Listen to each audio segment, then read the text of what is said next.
Good morning student. आज हम संस्कृत कक्षा 9 की लेसन 1 की बुक एक्सरसाइज का रिवीजन करेंगे। इसमें फर्स्ट क्वेश्चन है, एक पदेन उत्तरम लिखत। गीताया गाता कः। गीता किसने गाई है? कृष्णः। सीमांत रक्षक कीदृश अस्ति। सीमा के रक्षक किस प्रकार रही है? श्राव्यत अर्थात सावधान। वेदोपनिष जनयत्री का वेद और उपनिषद को जन्म देने वाली कौन है? भारत भूमि है अर्थात मातृभूमि। निष्कारण विद्वेष कर कुत्र याति। बिना कारण द्वेष करने वाले कहाँ जाते हैं? तो काल मुख्य, काल के मुख में। मातोः कष्टकरम दुर्दैव कः शम्यतु।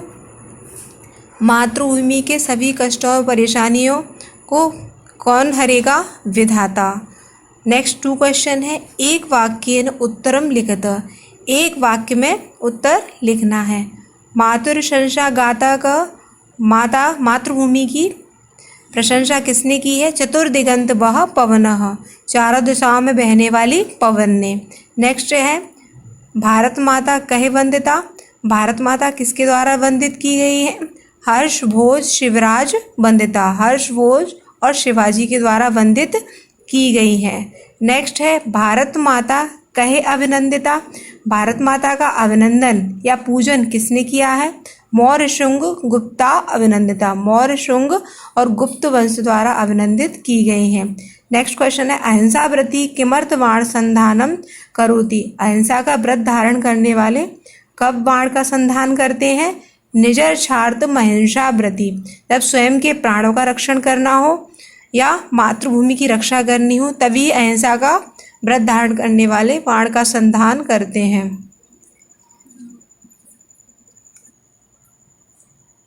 नेक्स्ट 3 क्वेश्चन है, रिक्त स्थानानि पूरित। रिक्त स्थान की पूर्ति करनी है। येन न दंशति कोऽपि दक्षक। ये सेंटेंस लेसन से ही दिए हैं तो उसी में से ये सेंटेंस कंप्लीट करने हैं। फर्स्ट है, येन न दंशति कोऽपि दक्षक। भारत रामायण कवयित्री मौर्य शुंग गुप्ता अभिनंदिता। कक्ष काम रूपांतवासिनी निष्कारण विद्वेष करशव कालमुखम प्रत्याता। नेक्स्ट 4 नंबर क्वेश्चन है, संधि विच्छेदम कृत्वा संधे नाम लिखत। संधि विच्छेद करना है और संधि का नाम लिखना है। इसमें ग और घ ये 2 मिस्टेक थी तो आप इन सभी को सही कर लेना, ये गलत थी। इसमें विसर्ग संधि ही आएगा, इसमें विसर्ग संधि आएगा और इसमें भी विसर्ग संधि आएगा। इन संधियों को समझाने के लिए मैंने ये रूल लिखे हैं तो इनको समझते हैं। जैसे इसमें फर्स्ट है त्वयोदितः, इसका संधि विच्छेद करेंगे तो त्वय प्लस उदितः यण स्वर संधि है। यण स्वर संधि का नियम है कि यदि फर्स्ट जो पूर्व पद है उसमें ई उ री और र होने पर और जो दूसरा पद है उसमें असमान स्वर हो तो ई के स्थान पर यह हो जाता है, उ के स्थान पर व एंड ऋषि के स्थान पर र और र के स्थान पर ल हो जाता है। तो जैसे यहाँ दिया हुआ है, छोटी ई दी है और यहाँ उ दिया है तो यहाँ ई के स्थान पर यह हो जाएगा, इसलिए यहाँ पर क्या है? यण स्वर संधि है। नेक्स्ट है सूरस्ते। सूरह प्लस ते, इसमें विसर्ग संधि है। इसमें तो यहाँ विसर्ग आ रहे हैं इसलिए पता चल रहा है विसर्ग संधि है। विसर्ग संधि का भी नियम है विसर्ग प्लस स्वर या व्यंजन होने पर। तो यहाँ फर्स्ट पद में विसर्ग है प्लस दूसरे में स्वर या व्यंजन, तो यहाँ पर व्यंजन है इसलिए यहाँ पर कौन सी संधि हुई? विसर्ग संधि हुई। नेक्स्ट है गणो अयम। गणः प्लस अयम, इसमें उत्व विसर्ग संधि है। नेक्स्ट कोऽपि, इसमें कह प्लस अपि, इसमें भी उत्व विसर्ग संधि है। विसर्ग संधि के ही टाइप होते हैं ये। नेक्स्ट उत्व विसर्ग संधि का नियम है फर्स्ट पद में विसर्ग से पहले अ और दूसरे पद में विसर्ग के बाद अ होने पर उसके स्थान पर ओ हो जाता है। तो जैसे यहाँ पे हो रहा है ना, विसर्ग के स्थान पर यहाँ पे ओ आ गया ये, और नेक्स्ट ये जो यहाँ अ है वो उसमें अवग्रह में कन्वर्ट हो गया। तो नेक्स्ट शब्द क्या बनेगा आपका, को अपे। तो कह प्लस अपे, को अपे। नेक्स्ट लास्ट है विदेश करत स्व। तो इसमें विदेश करह प्लस तव। तो यहाँ वही नियम जो स्टार्टिंग में विसर्ग संधि का बताया था वही नियम लगेगा। विसर्ग प्लस स्वर या व्यंजन होने पर यहाँ फर्स्ट पद में विसर्ग है और यहाँ स्वर व्यंजन है, इसलिए यहाँ नियम यहाँ जो है वो विसर्ग संधि है। नेक्स्ट 5 नंबर क्वेश्चन में यथायोग्य योजक, इसमें सही शब्द मिलाकर मैचिंग करनी है। तो ये जो मैंने करेक्ट किए हुए हैं आप इन्हें लर्न कर लें। नेक्स्ट 6 नंबर क्वेश्चन है शुद्ध वाक्यान समकक्ष आम अशुद्ध वाक्यान समक्ष न इति लिखत। अर्थात जो शुद्ध वाक्य है उसके आगे आम लिखना है और अशुद्ध वाक्य के आगे न लिखना है। आम अर्थात जो सही है।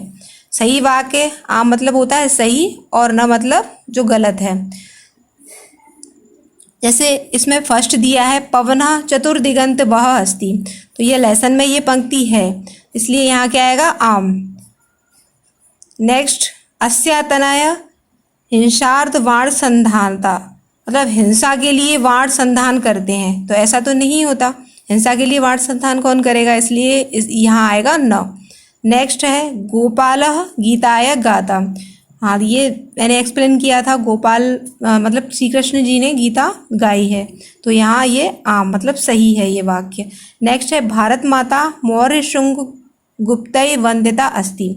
ये सेंटेंस उसमें अभिनंदिता है बट वंदिता भी सही है, तो ये वाक्य सही बन रहा है लेकिन ये उसमें नहीं दिया है आपके लेसन में, इसलिए यहाँ न आएगा। पर अगर आम भी लिखते हैं तो ये भी सही है, आम या न दोनों ही सही हैं यहाँ। नेक्स्ट है सकल लोकगणः सीमान त्राता अस्ति।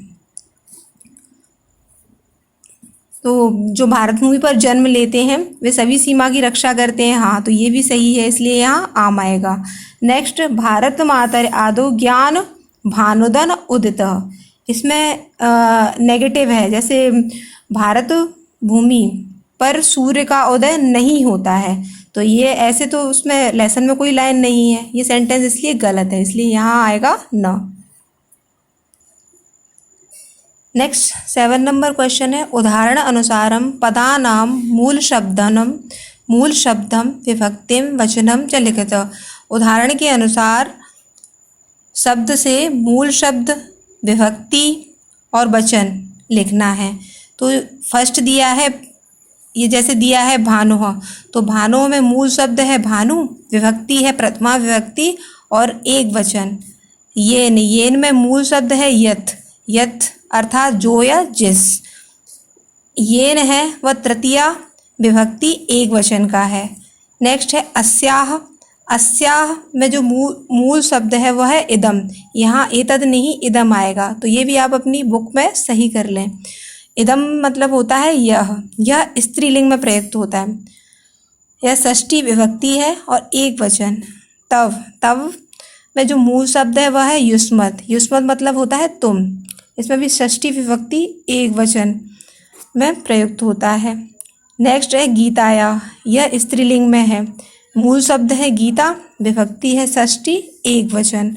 नेक्स्ट है अयम में जो मूल शब्द है वह है इदम मतलब होता है यह प्रथमा विभक्ति एक वचन।